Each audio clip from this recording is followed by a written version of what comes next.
Mbaruan zgjedhjet, gjepar çfarë ndodhi? U vodhën votat. Do bim librin e zi. Unë si fëmijë kam gjuar librin e zi. 2001-shin.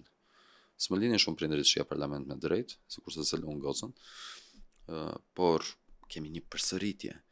Dhe tani që po ndodh procesi i rinumërimit dhe po shohim që ka devianca të vogla që janë gabime njerëzore dukshme, dhe nuk është prekur vota e askujt, jo me Partisë Demokratike që ka numërus dhe vëzhgues kudo.